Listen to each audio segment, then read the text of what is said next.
Dear students, আজি তোমালোকক ভিডিঅ'টোলৈ সকলোকে স্বাগতম জনাইছোঁ। আজি আমি এটা টপিক লৈ আহিছোঁ, এটো হৈছে নটিচ ৰাইটিং। এতিয়া আমি কুৱেশ্যনটো তোমালোকক দেখুৱাব বিচাৰিছোঁ, তোমালোকে দেখিছা। You are the literary secretary of Shivsagar Gov HS and MP School. Write a notice for the school notice board inviting names of those who would like to participate in the inter-school debating competition to be held in your school. It is a question. Your question to author hoise, you are the literary secretary of Shivsagar Gov HS and MP School. Question to koi dise je tumi Shivsagar Gov HS and MP Schoolor Sahitya Bibhagor Sampadok. Etia write a notice, etu question to ahise, write a notice for the school notice board inviting names of those who would like to participate in the inter-school debating competition to be held in your school. Yat hoise write a notice, ekhon notice ekhon likha kihor karon likhibo lage for the school notice board. Hekhon kot logabo school notice board ot logabo.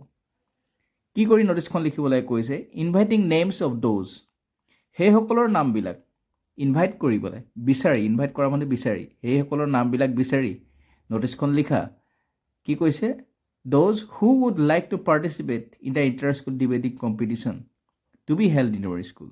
To be held in your school মানে তোমালোকৰ বিদ্যালয় হ'ব লগা বা হ'বলৈ গৈ থকা আন্তঃবিদ্যালয় মানে তোমালোকৰ বিদ্যালয়ত হ'বলৈ গৈ থকা বা অনুষ্ঠিত হ'ব লগা আন্তঃবিদ্যালয় তৰ্কৰ প্ৰতিযোগিতাখনত যিসকল ছাত্ৰ ছাত্ৰীয়ে অংশগ্ৰহণ কৰিব বা কৰিবলৈ ভাল পাব তেওঁলোকৰ নামবিলাক বিচাৰি তুমি এখন নোটিছ লিখা আৰু যিখন নোটিছ স্কুলৰ নোটিছ বৰ্ডত লগোৱা হ'ব।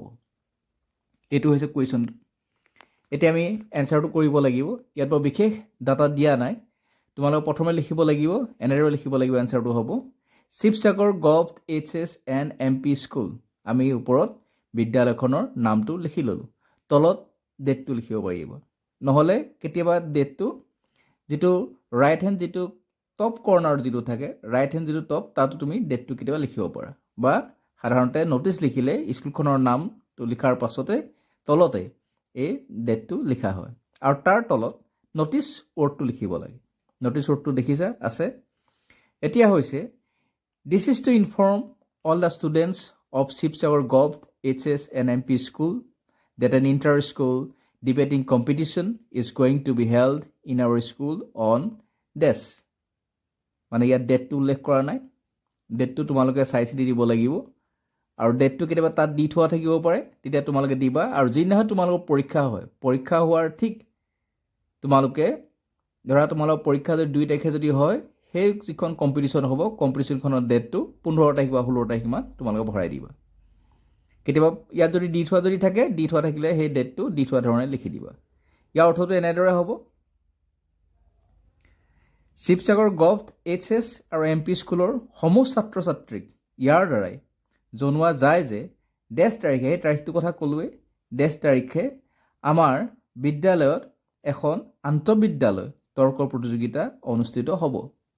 তাৰ পিছৰ চেণ্টেন্সটোলৈ আহোঁ। Therefore, the interested students who want to participate in the competition are requested to submit their names and class to the undersigned during school hours by date. এইটো তোমাল লিখিবা, ডেটটো তোমালে নিজে লিখিবা।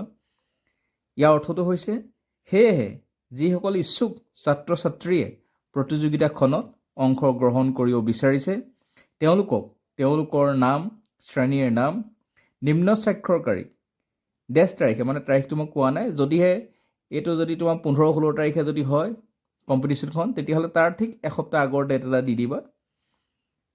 নিম্ন স্বাক্ষৰকাৰীক আমুক তাৰিখে, সেই তাৰিখটোৰ ভিতৰত দি দিবা, তাৰিখৰ ভিতৰত জমা দিবলৈ অনুৰোধ কৰা হ'ল বা অনুৰোধ জনোৱা হ'ল। তলত লিখিবা চাইন বুলি লিখিবা SD, SD মানে হৈছে চাইন, SIGNED, তাৰ শ্বৰ্ট ফৰ্মটো SD বুলি লিখে, চাইন বুলি এনেকৈ লিখিবা।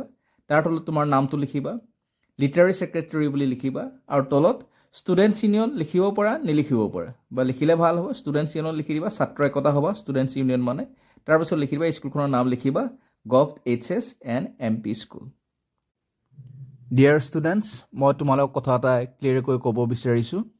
তোমালোক প্ৰথমতে যিটো ডেট লিখিবা, স্কুলখনৰ তলত যিটো ডেট লিখিবা, স্কুলখনৰ নামৰ তলত যিটো ডেট লিখিবা, সেই ডেটটো পৰীক্ষা দিয়াৰ তাৰিখটো লিখিবা। যিদিনাখনি তোমালোকৰ পৰীক্ষা হয় বা পৰীক্ষা হলত তোমালোক থাকা, সেই দিনটোৰ তাৰিখটো লিখিবা। ধৰি লোৱা তোমালোকৰ পৰীক্ষা 2 তাৰিখে হৈছে বা 2 ডিচেম্বৰ 2 নৱেম্বৰ কিবা তাৰিখে হৈছে, 2 তাৰিখে হৈছে বুলি ধৰি লোৱা।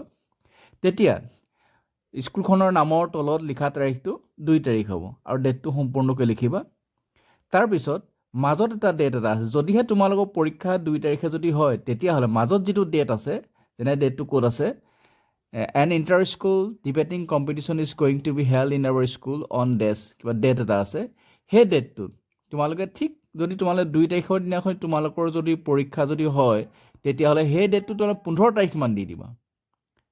15 তাৰিখ মানে দি দিবা। আৰু তাৰপাছত তোমালোকে আৰু এটা ডেট এটা আছে, therefore the interested students who want to participate in the competition are requested to submit their names and classes to the undersigned during school hours by this date. এইটো যিটো ডেট আছে, সেই ডেটটো যদি তোমালোকে 15 তাৰিখত তোমালোকৰ এই যিখন ইণ্টাৰ স্কুল ডিবেটিং কম্পিটিশ্যন হ'ব বুলি তুমি উল্লেখ কৰিলা, তাৰপিছত তেতিয়া যদি 15 তাৰিখে যদি হয়, তেতিয়াহ'লে এই ডেটটো, যিটো ডেটৰ ভিতৰত ছাত্ৰ ছাত্ৰীসকলে তেওঁলোকৰ নাম বা তেওঁলোকৰ ক্লাছৰ নামবিলাক ছেক্ৰেটেৰীজনৰ হাতত জমা দিব, সেই তাৰিখটো তোমালোকে তেতিয়া 10 তাৰিখমান দিব পাৰা। মানে তোমালোকৰ পৰীক্ষা হৈছে 2 তাৰিখে, ওপৰত 2 তাৰিখ লিখিলা আৰু মাজত যিটো ডেট আছে, সেই ডেটটো ধৰি লওক 15 তাৰিখ লিখিবা। 15 তাৰিখে কম্পিটিশ্যনখন হ'ব আৰু কম্পিটিশ্যনৰ কাৰণে যিটো নাম বিচাৰিছে, নাম বিচৰা তাৰিখটো তোমালোকে 10 তাৰিখমান দি দিবা। এতিয়া বস্তু ক্লিয়াৰ হৈছে? খালি ওপৰত খালি মন কৰিবা, ওপৰত যিটো ডেট লিখা, সেই ডেটটো তোমালোকৰ যিটো পৰীক্ষা হ'ব, সেই পৰীক্ষা হোৱা দিনৰ ডেটটো লিখিব লাগিব। আৰু তাৰ মাজৰ যিটো ডেট লিখিবা, ঠিক তাৰ 15 দিনমানৰ পিছৰ ডেট এটা লিখিবা।